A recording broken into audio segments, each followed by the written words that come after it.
Okay, live. Good. Recording in progress.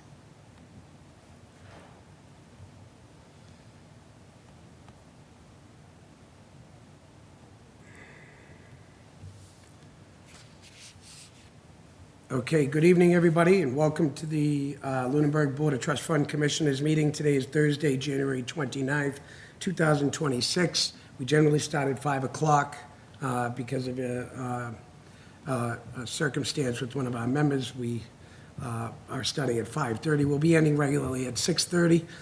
Forgive my voice. That'll go away next time we're here. So what I'd like to do is I'd like to continue by just reading our opening. In accordance with the requirements of the open meeting law, please be advised that this meeting is being recorded and broadcast live in the Lunenburg Public Access channel on Facebook Live and on the Public Access Facebook page. Our last meeting that we held, we had difficulties with Zoom and with PAC, so those meetings will be published within the next month. You'll be able to read that. After the meeting, the recording will be uploaded to the Lunenburg Access YouTube. Additionally, please be advised that the town of Lunenburg utilizes the Zoom platform as host for its hybrid and remote meetings, and that the Zoom platform utilizes AI technology known as AI Companion to create audio transcripts of meetings to aid in the subsequent preparation of meeting minutes, and that AI Companion is activated immediately upon launching the Zoom application. You are hereby notified that this AI technology may capture audio prior to the start of the meeting and/or following the conclusion of the meeting. It's a hot mic, so please be mindful. This meeting will be held in person at the location provided on this notice, which we're in the Bellotta Meeting Room, Main Street at Town Hall in Lunenburg. Members of the public are welcome to attend this meeting in person. Please note that while an option for remote attendance and/or participation is being provided as a courtesy to the public, the meeting will not be suspended in the event or terminated if technological problems interrupt the virtual broadcast unless otherwise required by law. Members of the public with particular interest in any specific item on this agenda should make plans for in-person versus virtual attendance accordingly. The following information is also provided for members of the public that would like to participate in this meeting remotely. To participate remotely from a computer, please use the link which we have included on the notice to join the public meeting webinar. That webinar would be Zoom 766-316-7607, or you could dial that number into the telephone by calling a toll-free number 888-475-4499. Then you enter that webinar ID 766-316-7607. I'll read that again, 766-316-7607. Hit the pound key. That's the hashtag key for modern listeners. If you have not registered with Zoom, you will be asked for your name and email address. There is no participation ID is needed. You just have to press pound when asked. Telephone users may dial *9 to request to speak after joining the meeting on phone, and on the computer in the app you can find the raise the hand feature at the bottom bar. The agenda tonight lists all the topics which may be discussed at the meeting and are reasonably anticipated by the chair. Votes may be taken as a result of these discussions, and not all items listed may in fact be discussed, and other items not listed may be brought up for discussion to the extent permitted by the open meeting law. At this time, it is 5:35, and I'd like to call this meeting to order. Could we open with the Pledge of Allegiance, please? I pledge allegiance to the flag of the United States of America and to the republic for which it stands, one nation, under God, indivisible, with liberty and justice for all. Okay, good evening, everybody. Once again, I'd like to open up our meeting. We're going to go relatively speedily here. I just wanted to just check on Zoom to see if we have any public on Zoom. I don't see any public on Zoom at this time trying to get in. Okay. And I don't see any public here in the room. Do we have any public comment from the commission? I have no comment, Mr. Chair. Thank you very much. We have no announcements or communications from any trust representatives tonight. Our scheduled meetings are generally every second and fourth Thursday. We were going to hold a meeting last week. Some personal matters had come up among the members. We had to postpone. In any case, they're always held on the second and fourth Thursday unless otherwise noted, but always please check lunenburgma.gov under Agendas, Trust Fund Commission, to look for the most recent agenda posted, which is always required by law to be posted 48 hours in advance of the meeting time and date. Treasurer and Finance Director reports. We do not have any Treasurer and Finance Director reports at this time. Okay, I'd like to get into new business, just to go over real quickly. The new business is going to consist of a couple of things that we're going to do tonight. We're going to look at two warrant articles which we're intending to present. One article is for the appropriation for legal expenses related to trust fund Cypre proceedings. And another article is a distribution of trust funds in the absence of a quorum by a bylaw amendment. Here in new business, we have written warrant article to finalize and vote for the request for monies to Cypre. Bylaws finalize and vote regarding the absence of a quorum. Annual town meeting presentation, we will go over of the state of trust funds. Accordingly, we received notice, which is customary for the town to notify us all that pursuant to our town bylaw, our town charter, the Trust Fund Commission is to give a yearly fiscal overview of the funds in our care, the relation to the funds to interest earned, and so forth, and to put that in writing to the town, but also to make that presentation at annual town meeting, which is coming up on May 2nd at 9 a.m. at the middle high school, 2026. And that's the only notice that I actually have for that.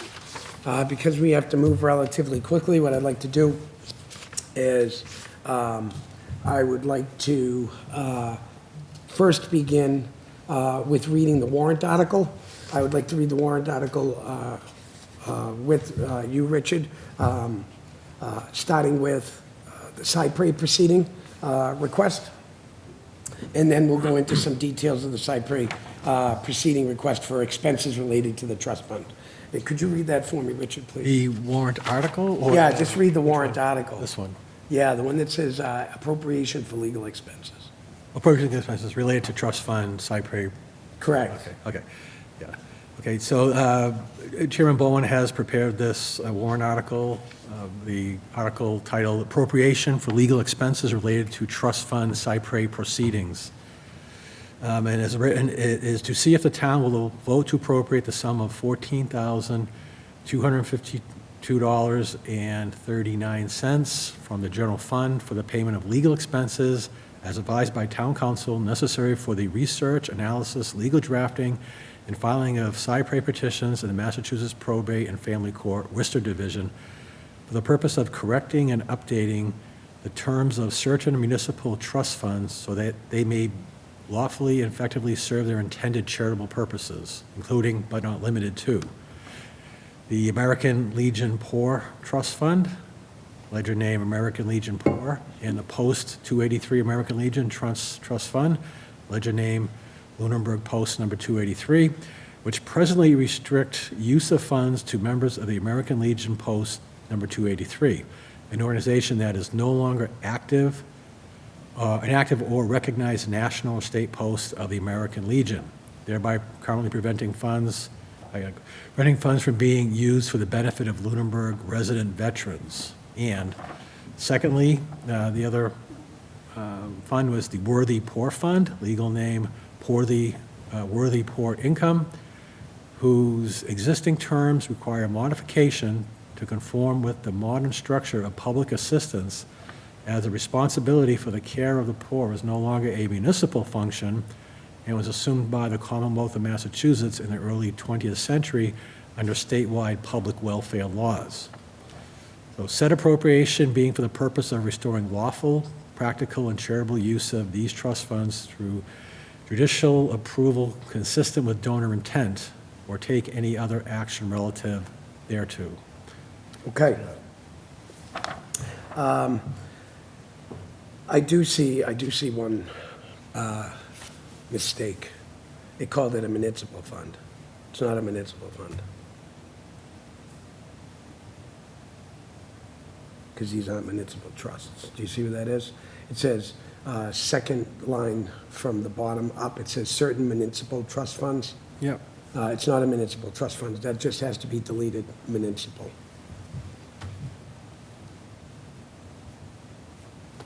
So, that's just for clarity, because these aren't municipals, these are donations.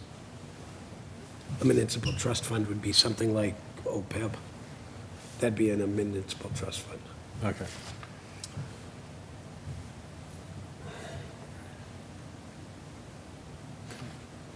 So that's going to be edited, just deleted, just a word deleted, that's all. Okay, so for a discussion, Richard, did you have any notes that, I know you sent me some notes and stuff like that. Did you have any notes with regard to the appropriation of legal expenses that you were curious to be able to discuss? No, and I guess more generically, I think we had discussed previously whether there was the need to have town council involved with this. What was the change in So direction or strategy Yeah. around that? 'Cause- So, as I explained before, and I think this might have been at the last meeting, which didn't get recorded, but I had a meeting with the town manager and the treasurer, and there was some documents and stuff that we went through, and I'm going to go through some more. There's a box or so down in Mylene's office. I'm going to go through them, just when things quiet down a little bit, which will be probably around the first week of February. I'll be able to get in there. I'd already talked to Mylene about doing that. In any case, myself, Mylene, and the town manager, we together dug out through two boxes and pulled out a whole bunch of documents. I have them here. So the pertinent ones. So some of them will be loaded online, some of them won't. But they'll be in the record for the next commission that takes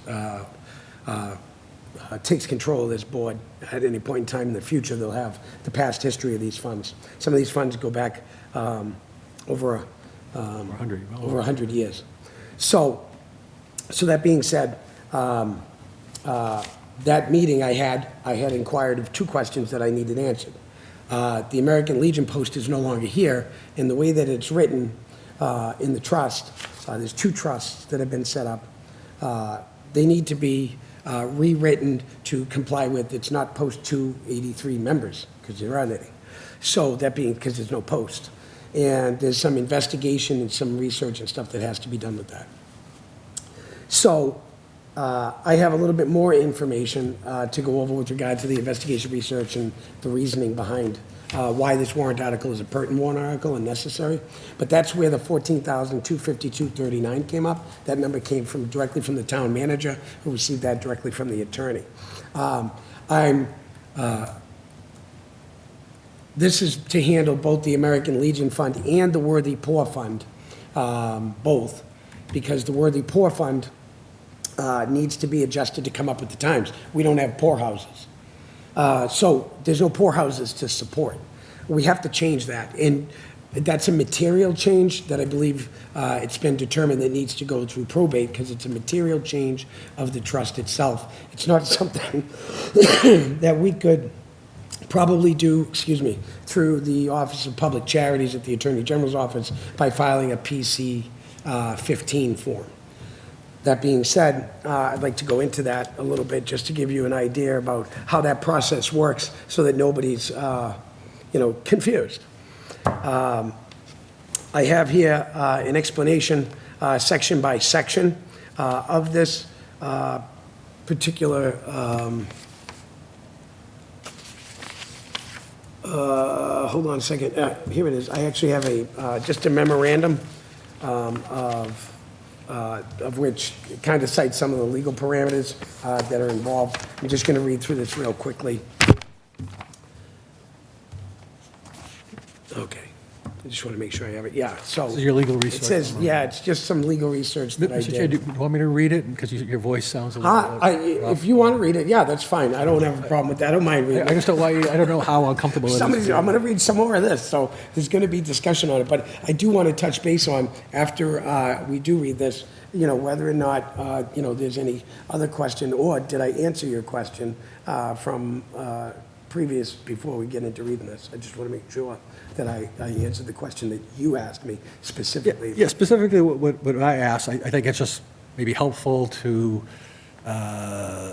illustrate for the viewers why we're, seeking the money, Correct. just from a little bit of, let's say, clarity and Yeah. open source talk about it. So, again, Well, we've discussed this right along now. We We have knew that discussed there this were going to be several- issues, and we've been hammering this down, meeting to meeting to meeting. Obviously, these are going to be presented to the select board, and because it's a request for money, this is also going to go before the finance committee. There's going to be a presentation there. So there's going to be a couple of presentations that people are going to be able to see. Tonight is, I want us to possibly, if we can, put a vote to this, to move it to the next step, which would be to submit it to the select board with regard to this particular warrant article and the other warrant article, and also the bylaw review committee, because the next article that we're going to read is on a bylaw change, and that's substantial. And that's going to have to go through, which is kind of convenient that Cesar Nizzolo is the chairman of the select board and the chairman of the bylaw review committee. Good for him. It kind of makes things a little bit easier for me and for us. Yeah. So just to go into a little more background behind the warrant article that I read previously, Chairman Bowen had put together I call it a legal research memorandum, which substantiates the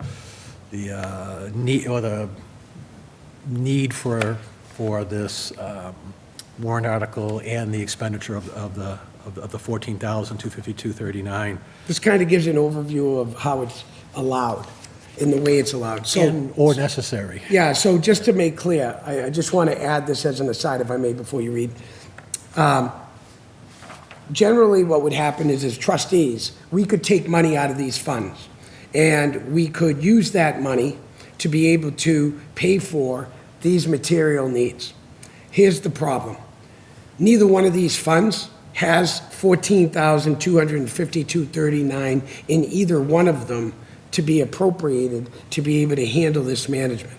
Now, these funds strictly go to help and assist Lunenburg veterans. That's it. Doesn't help anybody else.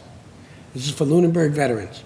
So, from my own personal feeling, okay, this is to help those who have already helped us be able to, obviously, defended our right to be able to sit here today, okay, or sat on the sidelines waiting to be called up to defend that right, but willing to take that opportunity to be able to do that. And I'm sorry, but, this is a yay vote for me, and I could say that just from the table, only for that purpose in itself, for somebody to make that kind of a sacrifice, for us to be able to put something together that they, could receive help in their times of need. I think is a very valuable tool. And depleting them, these funds, is not an option to be able to generate the money, to be able to do the legal business. These funds have been sitting here in this town. Okay, the last distribution was in 2017, which we have to work out because it was a loan. The last time any funds were ever given, I think, was 50 years ago, because nobody operated these funds. We have some $85,000 here that belong to the people of Lunenburg, and we're trying to make sure that this money gets to you. So this is very important to both of us here. Please, go ahead. Okay. So I'll just read the legal research that was done into this issue. The legal research memorandum regarding the warrant article appropriation for Cypre proceedings affecting certain trust funds, Town of Lunenburg, Massachusetts. The purpose of this memorandum explains the legal authority supporting the warrant article requesting an appropriation of $14,252.39 from the general fund to fund legal services required to pursue Cypre relief in the Massachusetts Probate and Family Court. The purpose of the Cypre proceedings is to restore certain charitable trust funds to lawful and effective use where their current terms are impossible or impracticable to carry out as written. Under the Massachusetts Uniform Trust Code and Cypre, Massachusetts General Laws, Chapter 203. The Massachusetts Uniform Trust Code governs the administration, modification of charitable trusts. Under Section 413 of that chapter, a court may modify the terms of a charitable trust when the original charitable purpose has become unlawful, impractical, impossible to achieve, or wasteful. The doctrine of Cypre allows the court to redirect the trust property to a purpose as near as possible to the donor's original charitable intent. This authority is judicial in nature and must be exercised by the probate and family court. So under powers and duties of the Board of Commission of Trust Funds. So under MGL Chapter 41, Section 45, the Board of Commissioners of Trust Funds is charged with the custody and management of trust funds given or bequeathed for the benefit of the town or its inhabitants. Chairman Bowen and I. The board acts as a fiduciary and is required to administer each trust strictly in accordance with donor intent. The board does not have authority to unilaterally alter or modernize trust purposes. When trust terms can no longer be fulfilled, judicial approval through Cypre is required.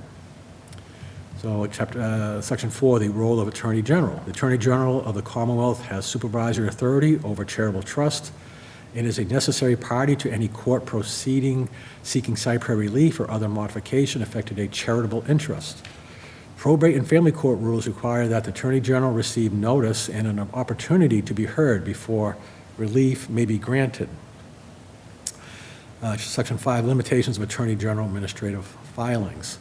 Administrative filings with the Attorney General's nonprofit organizations and public charities division, including annual charity filings and related forms, do not authorize changes to donor-restricted purposes. Such filings are regulatory and reporting mechanisms only. They cannot substitute for a court decree modifying a charitable trust. Where a trust purpose must be altered, probate and family court approval is required. Section 6, application to the affected trust funds. The American Legion Poor Trust Fund and the Post-283 American Legion Trust Fund restrict benefits to members of the American Legion Post-283. Because that post no longer exists as an active or recognized organization, the trust cannot be administered as written, even though the underlying charitable intent to benefit veterans remains clear. The Worthy Poor Fund was created at a time when towns were responsible for operating poorhouses and providing direct relief to the indigent. Over time, Massachusetts shifted responsibility for public assistance from municipalities to statewide public welfare programs. As a result, the original method of administrating the Worthy Poor Fund is no longer practicable under modern law. Section 7, the need for general fund appropriation. The individual donor trust accounts affected by this warrant article do not contain sufficient funds to cover the legal costs associated with presuming Cypre relief.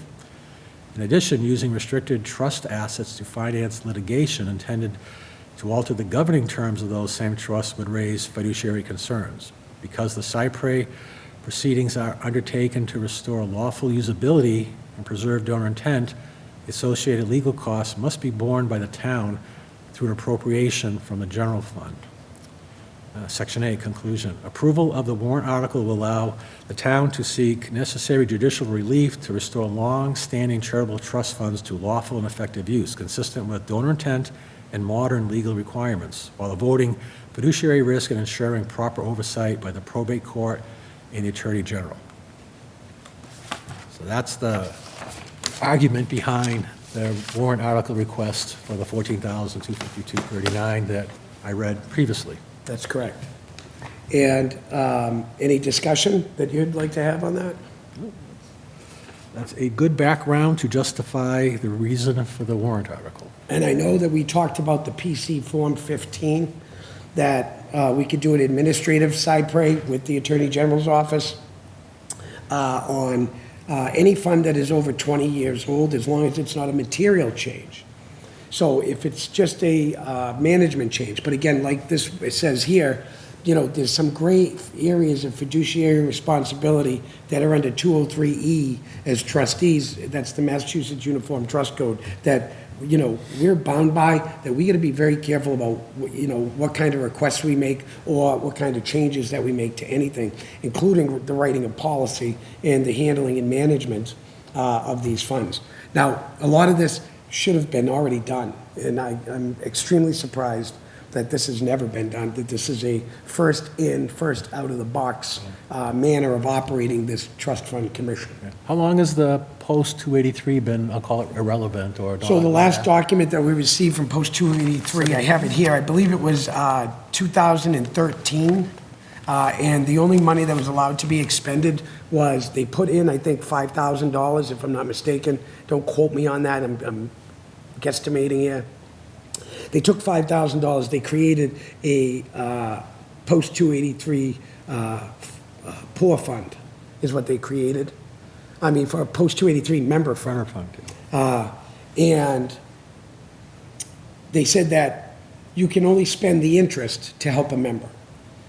Until it reaches over $100,000, then you can spend, I think it's 20% of the principal, right, and all the interest. I think that was exactly what the wording is on it. Don't anybody quote me, I don't want to get, I'm not reading it. But in the event that fund had its own money to be able to take care of itself, it would be. But realistically, it is the fiduciary responsibility of the town, because for us to take money out of that, might be a gray area, even if it had money in it. Let's say it had the money in it to do it, okay? We have to go to the Attorney General's office to take that money out to do that. The Attorney General might say no. Do you know what I mean? Say, no, that's management of the fund. You can't pay for management of the fund unless it is management of the fund to further the donor's intent. This is a change in its material construction of the document, and I don't think that would fly. I'm just being right up front with you. The problem with this exists here is that if we don't do this, there's money in that fund, which I said, I don't know if it's like 5,000, don't quote me. The other fund has some 25,000 in it. That's an American Legion fund. But, I'm sorry, 18,000, 12,000, I can't remember. I'd have to go look.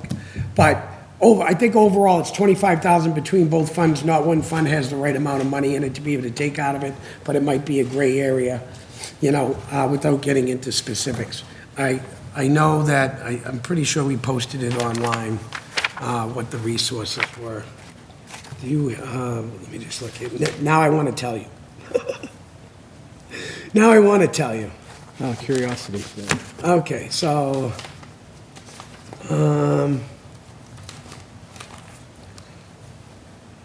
okay, here. All right, so now I'm going to tell you. All right, the American Legion Poor Fund, okay, it originally had $14,000 in it, and it now has $14,531.58, $14,252.39. This was the recent one I just got of December 31st. $14,262.39 was the beginning market value. It's now worth $14,531.58. And then there is the Lunenburg Post, that's the Poor Fund, American Legion Poor. Lunenburg Post 283 had $9,916 in it, and it has $10,110.91. So I was right, $25,000 between both funds. So I was right. The problem is that those funds need to hold and maintain a certain balance in them. Okay, they cannot be fully expended. The other problem is that for us to be able to draw money off of that to utilize it for the operation of the fund is an extremely dirty gray area that will turn into a rejection, I am almost certain, because the trust donors' requests don't say for the management of these funds, meaning that they left it up to us to use the money to manage the funds, and we don't have a separate account for management as trustees to engage in legal activity. So again, the donor says, give these funds to these people, okay? But it doesn't say, use these funds to manage. And this is the problem we're gonna run into, I can guarantee you. Because they're gonna look first, like everything else, like you read here, to the donor's intent. The donor's intent was not to be a manager of the fund. The donor's intent was to make sure that the money was given and the town assume management responsibility. And I think that's why it's important that this get done. And it be paid for, the legal expenses be paid for by the town, not the fund. I'm just letting everybody know, because I'm raising that because I know it's going to be a question. Well, why don't you pay for it yourself? Because we have to go by donor's intent. Donor's intent doesn't say, if this fund needs to be managed or changed, you could take the money. You know what a judge is going to say? I don't think so. You know what the attorney general is going to say? I don't think so. I mean, that's quite clear. Trusts are no joke. There's very little wiggle room, you know what I mean, in handling and managing trusts. I know I have one. Okay? And, I'm not even in charge of it. I have a trustee. He's in charge of it. So realistically, it's mine, but he runs it. It's weird. You know what I mean? Your own assets don't even belong to you anymore. So in any case, that's the scope on that. So what I'd like to do is, Richard, do you have any kind of additions, questions, or anything like that, changes that you want to make? No, I think as written, it's comprehensive, and I think we've provided some good background to the public on why it's being requested and why it's necessary. So I'd like to make a motion that we vote on to approve the wording of the appropriation for legal expenses related to trust fund Cypre proceedings as written. With the exception of the edit, I Exception think. for the edit on line 7 of the first paragraph, which needs to be removed. The word municipal needs to be removed. Right. I will second the motion. All in favor? Aye. Aye.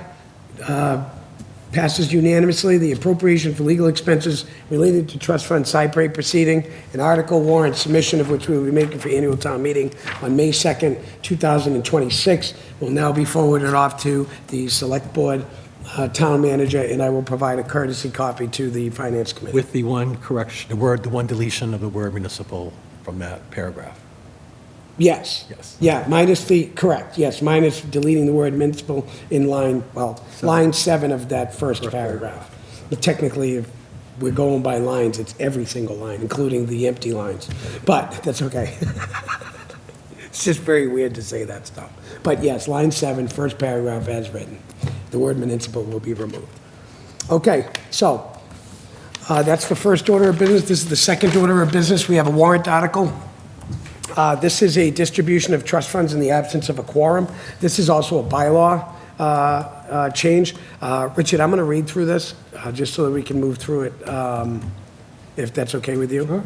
Because I just want to make sure that I get all the information, clearly out, that people can watch over and over again, without us running out of our time frame. I think we're doing pretty good, but I just want to, I don't want discussion to be cut off short without being able to, I want us to have a discussion when there's a lot of information, But the discussion is so much more important than just the evidentiary information or legal information.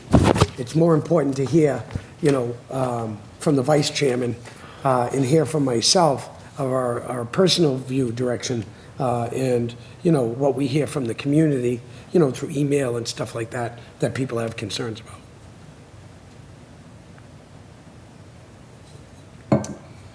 Okay, this article is the distribution of trust funds in the absence of a quorum.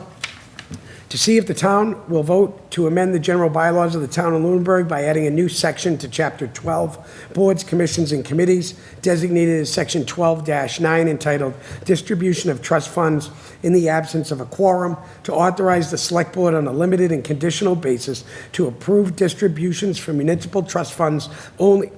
We'll delete municipal. I did it again. From trust funds only when the Board of Commissioners of Trust Funds lacks a lawful quorum, and further to establish specific voting requirements and safeguards applicable to such action, including I, a unanimous vote of all 5 Select Board members when only one elected member of the Board of Commissioners of Trust Funds remains in office. I, that's 2.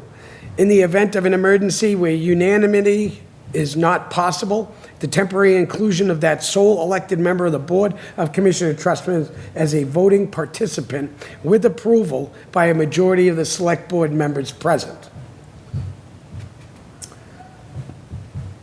That's not approving the voter. That's not approving the person to vote. I'm going to read that again.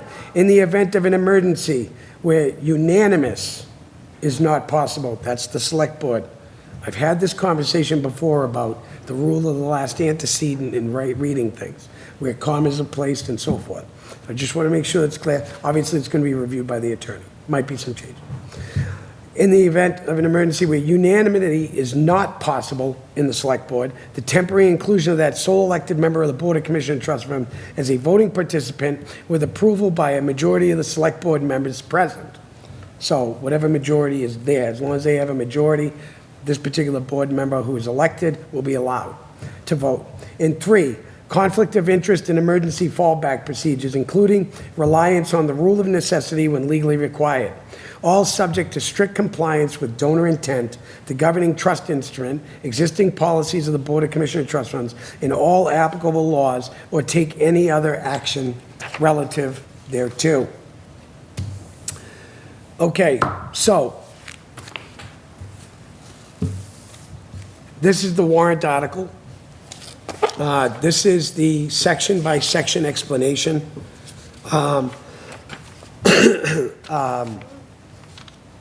Of the distribution of trust funds and how Chapter 12, Sections 12 through 9 will read. Do you have any questions on that warrant article as written before I go on? Okay, so if there's only one elected member, basically the Select Board fills the capacity for the composition of the Trust Fund Commission. Correct. So the Select Board has to be unanimous, all 5 members, not a majority, to vote on the application. Okay?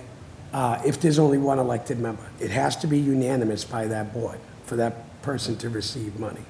Okay, why wouldn't it be, and this is kind of Well, then there's a secondary to that. Yeah. So this is what this is going to go over. So in the event that there's one elected person, there's an issue with regard to voting, okay? Whether or not it's legal for one member to have a vote in another member's board. Do you see my point? So this is why this has to go also before the lawyer, okay, to be looked at for that purpose.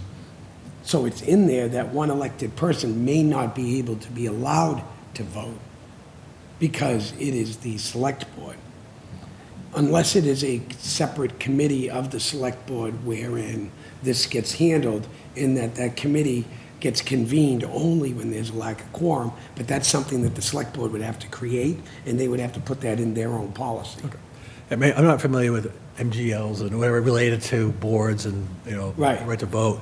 My simplistic view of it was, there should be 3 people in the trust fund. There's 1. You need 2 proxies, essentially. Right. Right. So those 2 people come from the 5 board members. Okay, it's your turn this time, and Yeah. your turn this time, No, it's not good. and they become the 3 member, which it could be as long as it's at least 2 out of 3 of the people involved. 1 being an elected member of the trust fund commission, 2 being, well, I'll say, members of the select board who should not serve consecutive Appointments. proxies on that trust fund commission decision. That kind of is effectively like the substitution for 3-member. Are you seeing how complicated it is for you to explain that? Well, I just look at it, What I'm just saying is, do you see how that is? Well- So that requires us and the Select Board, right, would require us and the Select Board to get together to determine what the rules are, to submit the rules, get the rules approved by town meeting, okay? Which means that if this board no longer has a quorum, those people are going to suffer as a result of it. Right. That my advice that's been given to me over the years has been simplicity works as opposed to complexity in municipal law. So, I mean, some of you folks have seen my presentation, and my warrant articles before. Simplicity works. So the thing is that putting all that together would require us to have a joint meeting with the Select Board, as opposed to us making the rule as our policy. by making a bylaw that gives the select board the authority, who can have the authority, but still be able to include if there is one elected member, but in a certain parameter and process, which is not fully described in the warrant article, but is fully described in the outline of each section of how that's done. So if the select board appoints only one person, how does that affect the vote with the select board? If there is an elected person and the select board doesn't appoint anybody to make it a quorum for the trust fund commission, how does that work? You know, elected people have more power and authority over an appointed person at any time, Right. regardless. So we don't want to have a select board appoint one person just for the sake of appointing one person. We want them to appoint a board, Right. okay? So in that, it gets discussed here, the appointment of a person over an elected person being in the seat. The elected person actually has a participatory activity in the execution of the warrant, okay, for certain situations. And that's outlined in the document that explains each section and how that's going to work. There's a voting process. And in that voting process, right now it says you have to have, they have to go in executive session and review the application.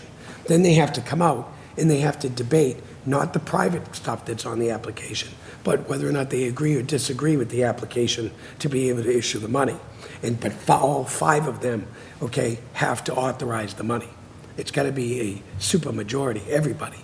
It's got to be unanimous in order for that money to be given. Why is that? Because they are not day-to-day operators of the trust funds, okay? They are there only in the interim time that there is no quorum. So there has to be some sort of balance that protects the fund from people that may not understand how it works, so that you don't end up getting somebody going, oh, yeah, whatever, sure, hand the money. Do you know what I'm saying? Because they have a misunderstanding of the actual concept of 203E and what the duty is. But does the requirement for the majority, a supermajority, kind of hinder the likelihood that funds will be distributed?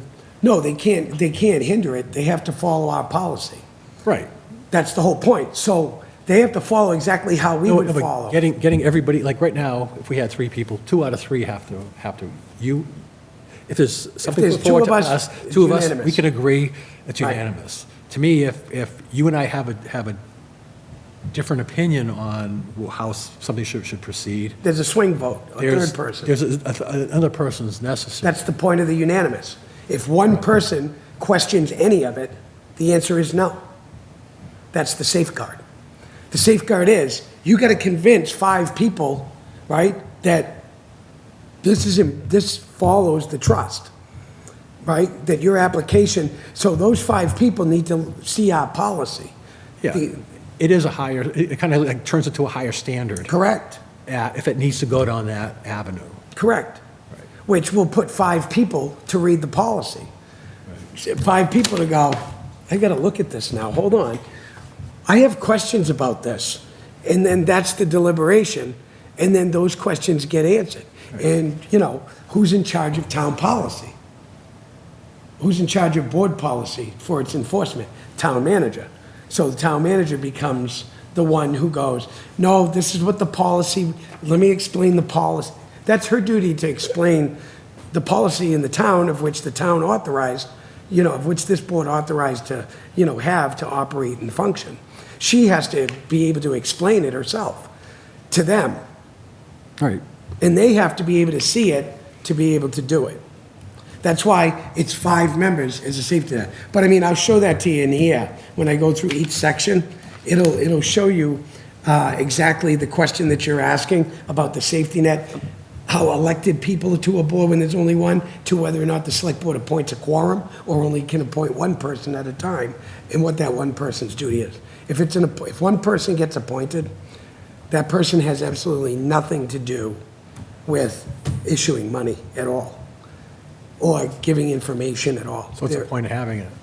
in a Well, way, right? because they can appoint, because the select board has to appoint a quorum. So in order for them to appoint, they could say, we'll appoint you, but you're going to do nothing until we find another person.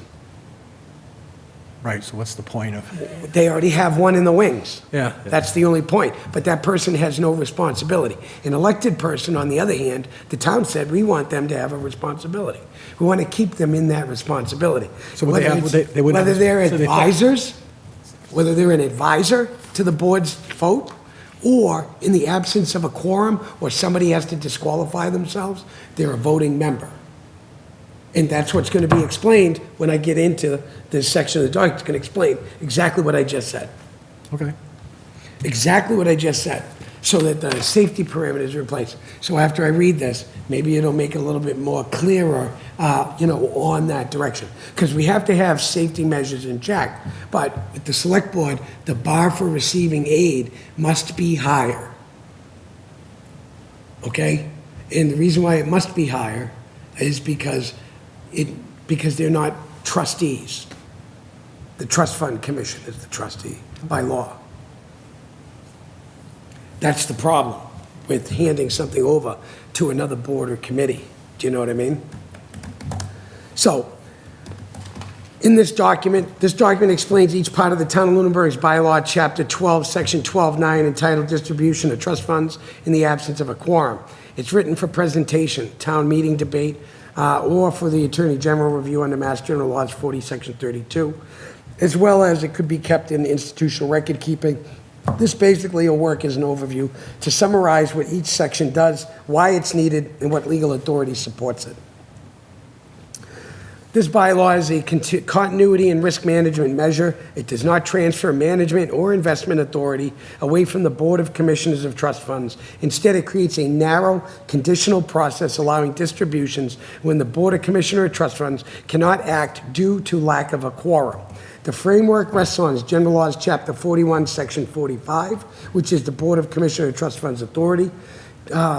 Charter Section 3-11, which is the local confirmation of the Board of Commissioners of Trust Funds role. Mass General Laws, Chapter 40, Section 32, which is the Attorney General's approval process for bylaws. And 4, the State Ethics Commission guidance on the rule of necessity for any conflicts of which may arise and the need-based be in emergency. Section 1 states the limited, temporarily objective, ensured distributions occur without undermining donor intent or the Board of Commissioners of Trust Funds statutory charter authority. This framing helps AG reviewers see the bylaw as supplemental, not a reallocation of management.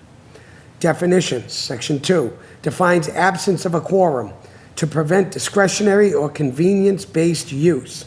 Ensures the Select Board only acts when the Board of Commissioners of Trust Funds truly cannot form a quorum at a duly posted meeting.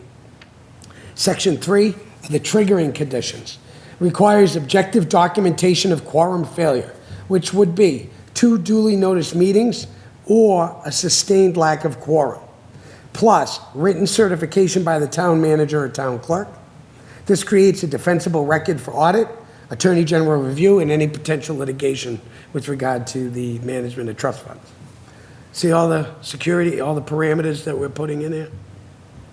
The scope of delegated authority, Section 4, authorize distributions of interest income and, where the trust permits, principal, but only within the bounds of the governing instrument and Board of Commissioners of Trust Funds lawful remit.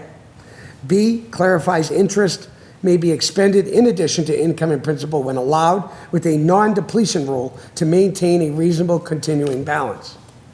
C, requires preservation of corpus minimum balances under 1, trust terms, 2, current Board of Commissioners of Trust Fund policies remaining in full force and effect, and 3, fiduciary standards set by any engaged trust manager.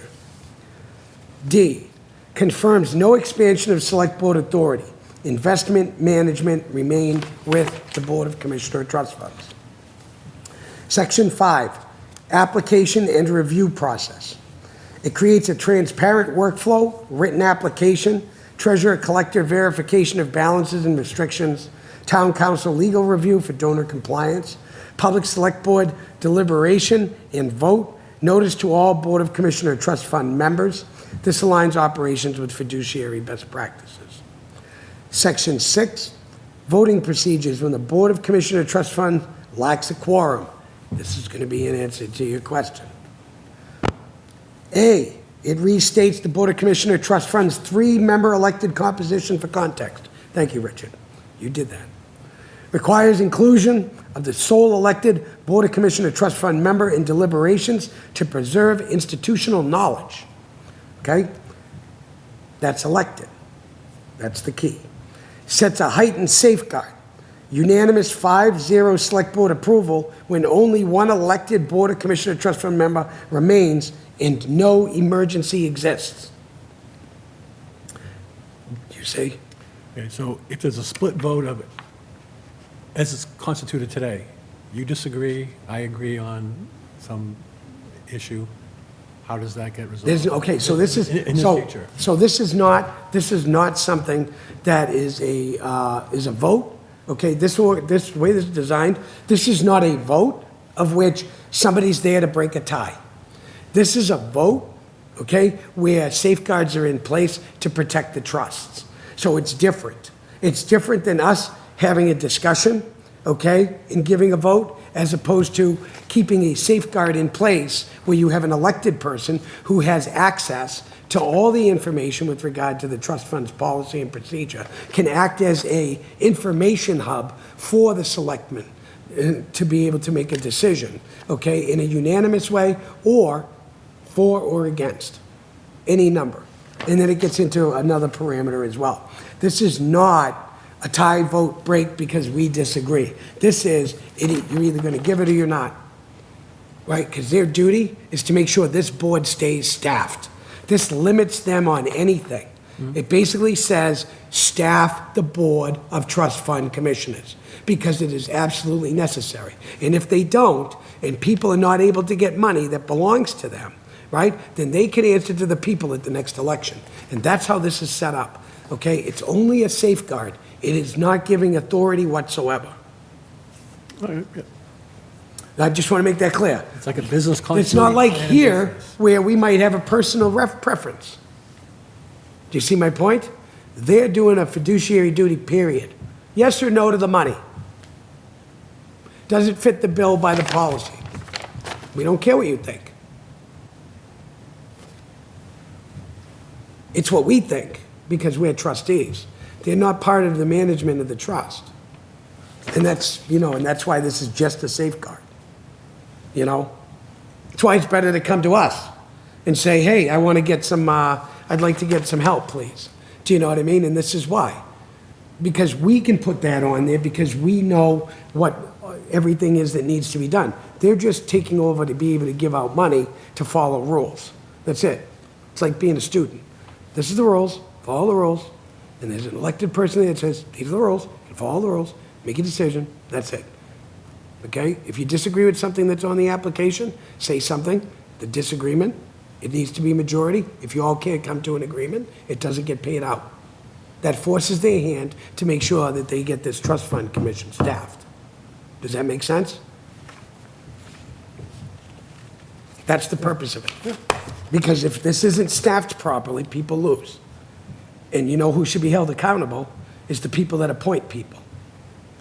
I've said it before. Why are there not banners out here on Electric Ave or in here in town? We need members. Come volunteer in town. We need people. We need you to volunteer for you. Where is it? I've been saying it for over a year. Have they done it? No. Well, this is the parameter that'll protect our board when we don't have a quorum. That'll put them on notice. And that's how I see that it should be. Because this money helps people. And if you're not going to sit there and do your duty to staff this board to help people, that's your fault. Not our fault. We say it every meeting here. But we don't have the authority to go put banners up. The town does. So let me just continue. Anything else? Nope, This is a little passionate for me. You'll have to forgive me. I can tell. Well, because this is just a temporary measure. And I'm disgusted that nobody's ever fulfilled these seats all these years with all this money to help people. It just makes me sick. So yeah, there's a little passion here. I know what it's like not to have nothing. And you have no idea. To having everything. So,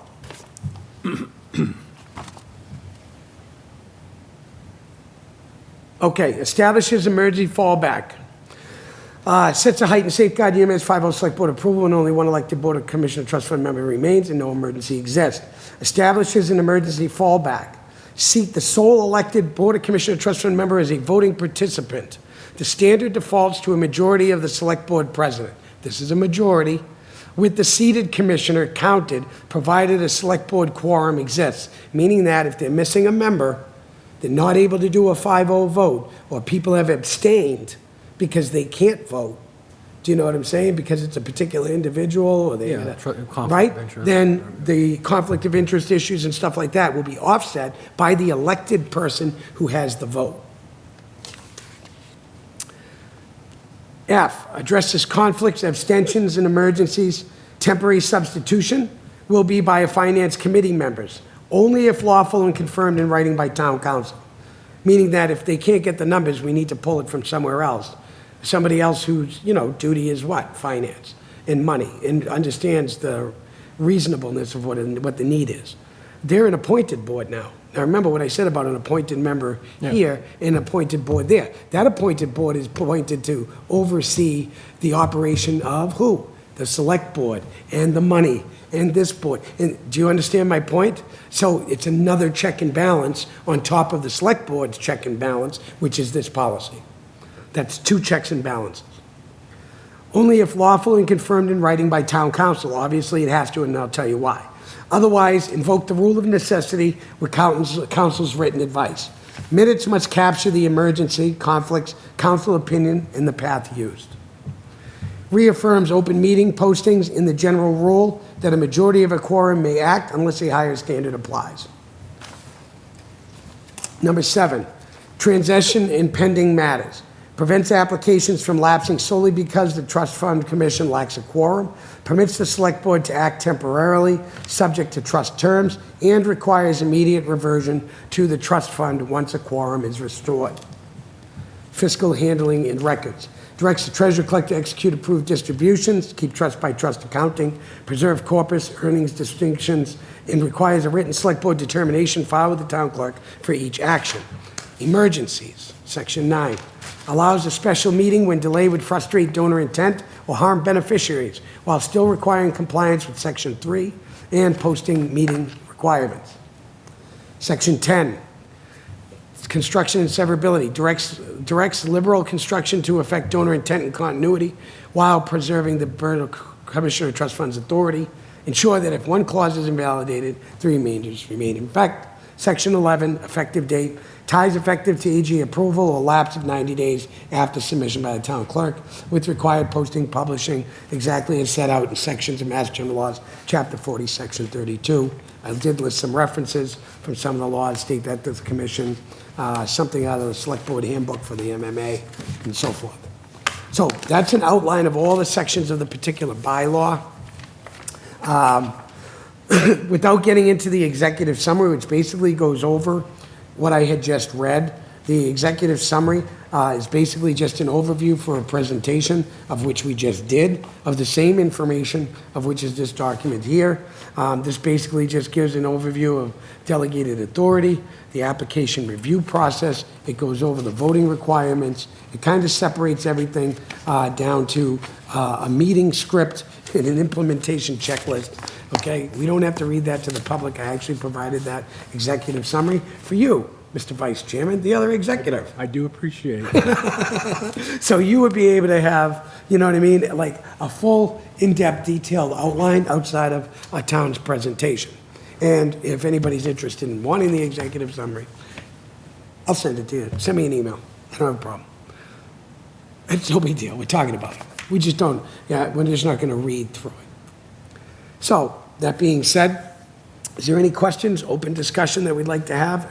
Any further? It seems like it was mostly on the voting issues. Yeah, I mean, I think it's a critical and very important Absolutely. step or piece of policy, law, whatever to put That's why we into make play- them follow our put in policy. place. Yeah, I mean, right.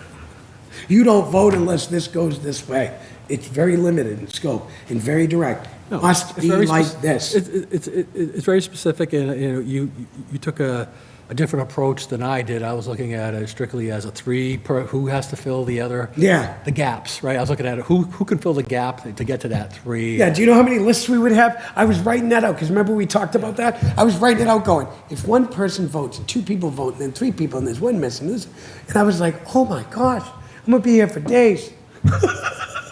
Trying to figure out, you know what I mean? The finite. And somebody had said to me, you're only giving them an authority for a temporary period. Right. Restricted. Right? Basically, make it more impossible, so to speak. Do you know what I'm saying? With safeguards. Right. Meaning that it's going to be highly scrutinized by the select board. Puts them on notice to make sure that they be very careful about what they do. Because like we just had, somebody got money loaned and it never got taken care of. We have to take care of that. Now, we're gonna look like bad people. Oh, we're running collecting money. Yeah, we are, because it was part of what you agreed to. Sign a contract, effectively. That's what I mean. And it's like, nobody's trying to get anybody, but the rules are the rules. And the reason why that occurred is because this didn't happen. Any further discussion? No further discussion? Would you like me to make a motion to move forward on approving this? I'm going to leave that one up to you. You had the most questions on this board right now with regard to that, and I wanted to make sure that you got every question answered and were comfortable with any decision that you make. You can do whatever you want. It's a great document for discussion to put forward to people in the absence of nothing that exists today. Well, it has to go before the lawyer anyway. Right, it has to get, after legal review Yeah, and, discussion with the appropriate parties, I think it's an important first step to add some, I'll call it, business continuity to the trust fund commission. correct. Because this doesn't go before the finance committee because it doesn't really have anything to do with them, but it's going to go before the select Select board board, because it right. has everything to do with them. Right. So, to move forward, I'd like to make a motion that we approve the warrant article for the distribution of trust funds in the absence of a quorum, with the exception of the word municipal be stricken from line 4 of paragraph Yes. 1. Sorry, that's me. So, I'd like to motion to approve this with that one exception to the removal of one word in that paragraph. Line Okay, I will second that motion. All in favor? 4. Aye. Aye. Article has been voted unanimously. The distribution of trust funds in the absence of a quorum, proposed bylaw. I will send this to the bylaw committee, and I will send a copy to the select board and courtesy to the finance committee, which I don't think really has any relevance, just to give Chris and everybody there an advance, idea what's going on. Okay, so that being said, I think we are just about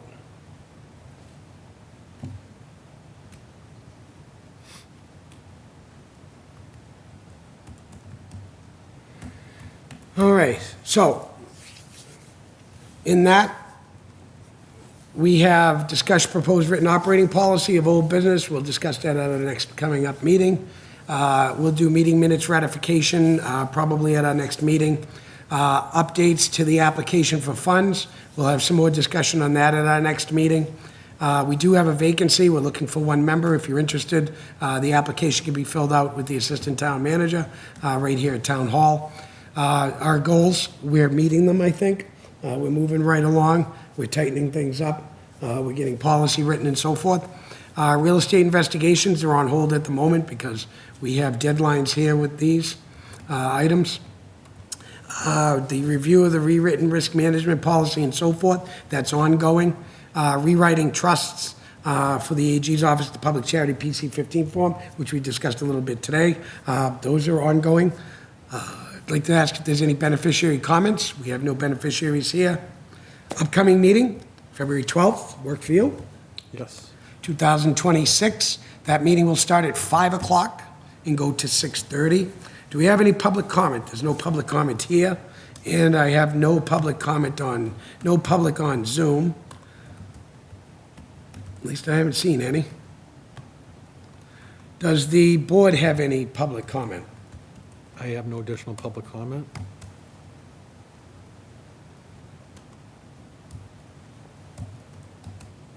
And I have no public comment. I would entertain a motion to adjourn. Second? No, you make the motion. Oh, I can make a motion to adjourn. I second that motion. All in favor? Aye. Aye. It is 6:34 on Thursday, January 29th, 2026. Thank you, everybody, for joining us here at the Board of Trust Fund Commissioners this evening. Have a good